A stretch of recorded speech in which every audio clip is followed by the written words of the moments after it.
Hello' everyone, আকৌ এটা নতুন ৰেচিপি লৈ মই আকৌ আহিলোঁ। আজিৰ ৰেচিপিটো হৈছে ছজনা। অতি সহজ পদ্ধতিৰে মই ছজনা বনাইছোঁ।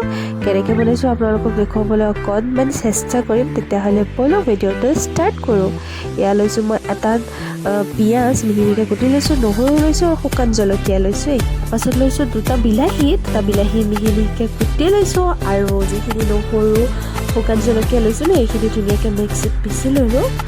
ধুনীয়াকৈ মিহি মিহিকৈ পিচি ল'লোঁ। তাৰ পাছত এয়া বগা সৰিয়হ লাগিব আমাক, আৰু বগা সৰিয়হ এয়া ধুনীয়াকৈ বগা সৰিয়হ আদাও এক চাইডে পিচি ল'লোঁ। মই ধুনীয়াকৈ পিচি থৈ লৈছোঁ।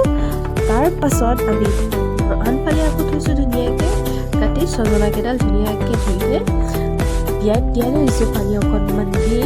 আৰু আজি মই তৰকাৰী বনাম, এয়া ছজনাৰ চব্জি বনাম চৌকাত। আৰু এয়া হ'ল গোটেইখিনি মছলা মই ইয়াতে যি অথনি লৈছিলোঁ সেইখিনি ধুনীয়াকৈ পেষ্ট এটা বনাই ল'লোঁ। বনাই লৈ চৌকাত জুই ধৰিলোঁ। কেৰাহী এয়া দিলোঁ পিঁয়াজ অকণমান, তাৰপাছত 2 চামুচ দিছোঁ অথনি বনোৱা পেষ্টখিনি।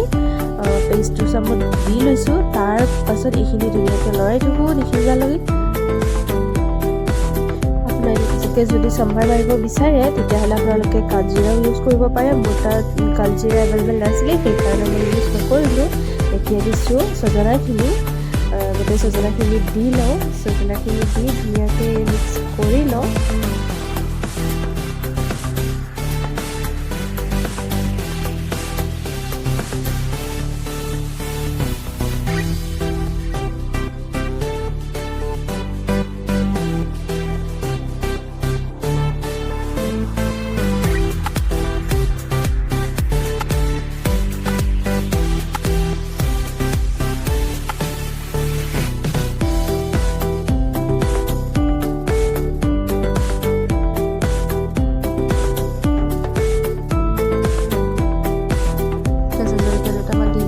যিহেতু আমাৰ ঘৰত বেছিকৈ মানে জ্বলা খায়, সেইবাবে কেঁচা জলকীয়া আৰু কেইটামান দি লৈছোঁ। এয়া দি লৈছোঁ হালধি নিমখ ধুনীয়াকৈ দি এইখিনি লৰাই লওঁ। আৰু লগতে দিছোঁ অকণমান শুকান জলকীয়া পাউডাৰ অকণমান দি লৈছোঁ। ধুনীয়াকৈ এইখিনি লৰাই লওঁ। আৰু আপোনালোকে জনাবচোন, আপোনালোকে মানে চৌকাত বনাই খাই ভাল পায়নে? মই কিন্তু অকল ময়ে নহয়, আমাৰ ঘৰত সকলোৱে ভাল পায় চৌকাত বনাই। ইয়াৰ সোৱাদেই বেলেগ নহয় জানো? সেইকাৰণে এনেকৈ খৰিচাত বনাই বহুত ভাল লাগে। আৰু আনফালে দিছোঁ মই এয়া কাটি থৈ দিয়া বিলাহী দুটা, ধুনীয়াকৈ মিহিকৈ কাটি থৈ দিছিলোঁ। এতিয়া বিলাহীখিনি দি দিলোঁ। চাচোন এয়া ধুনীয়া লাগিছে দেখি। এইখিনি এতিয়া মই আধা ভাজি লওঁ। ছজনাখিনি আধা ভাজি হোৱাৰ পিছত বিলাহীখিনি এড কৰিব লাগে। এতিয়া ভাল লাগে, টেষ্টটো বেলেগ এটা হয়।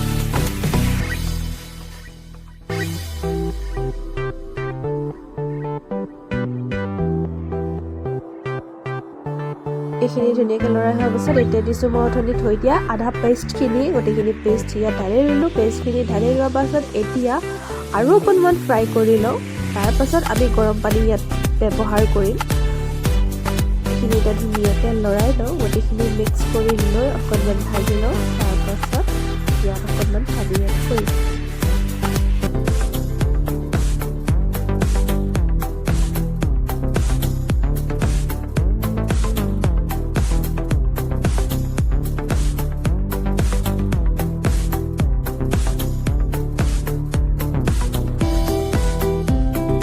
আৰু মই এতিয়া ইয়াত এড কৰিম কৰি থোৱা গৰম পানীখিনি।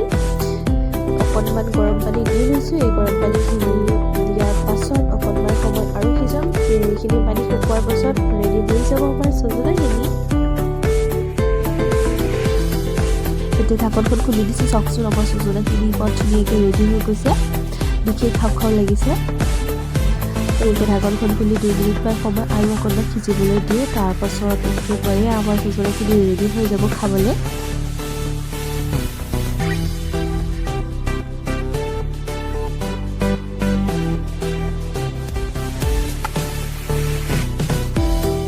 এয়া মোৰ ছজনাখিনি একদম গৰম ছজনা ৰেডি হৈ গ'ল। খাই কিন্তু বিৰাটেই ভাল লাগিছে। আপোনালোকে এনেকৈ খাই চাবচোন বনাই। তেতিয়াহ'লে আজিলৈ নতুন এটা ভিডিঅ' লৈ আকৌ লগ পাই আছোঁ। Bye bye.